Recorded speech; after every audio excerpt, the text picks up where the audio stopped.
रंग भरी एकादशी को लेकर पौराणिक कथा है कि महाशिवरात्रि के दिन विवाह के बाद महादेव पत्नी पार्वती को गौना करवाकर फाल्गुन शुक्ल पक्ष की एकादशी के दिन पहली बार काशी लेकर आए थे।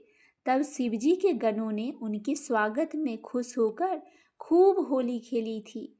इसीलिए इस एकादशी को रंग भरी एकादशी कहते हैं। इस दिन भगवान शिव और माता पार्वती की पूजा करके उन्हें पुष्प, गंध, चंदन, अक्षत, धूप, अबीर, गुलाल, चंदन और बेलपत्र आदि से पूजन करके दीपक जलाए। साथ ही पार्वती माता को श्रृंगार सामग्री अर्पित करे और शिव पार्वती को रंग गुलाल अर्पित करे। काशी में रंग भरी एकादशी उत्सव बहुत धूमधाम से मनाया जाता है। आइए अब सुनते हैं आमालकी एकादशी व्रत की पौराणिक कथा। पौराणिक कथाओं के अनुसार प्राचीन काल में चित्रसेन नाम का एक राजा था। उसके राज्य में एकादशी व्रत का बहुत महत्व था। राजा समेत सारी प्रजा एकादशी का व्रत बहुत ही श्रद्धा और भावपूर्वक किया करते थे।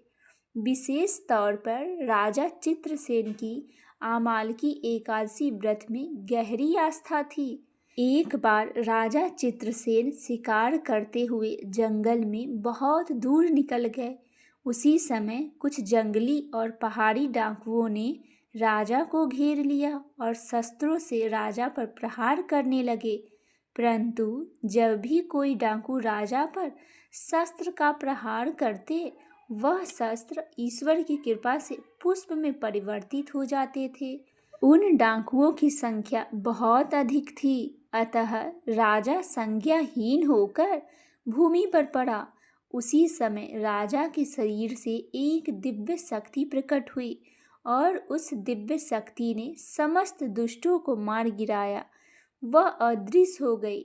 जब राजा की चेतना लौटी तो सभी डाकुओं को मरा हुआ पाया। यह दृश्य देखकर राजा को बड़ा आश्चर्य हुआ। राजा मन ही मन सोचने लगा कि इन डाकुओं को किसने मारा होगा। तभी आकाशवाणी हुई, हे राजन, यह सब दुष्ट तुम्हारे आमालकी एकादशी के व्रत करने के प्रभाव से मारे गए हैं।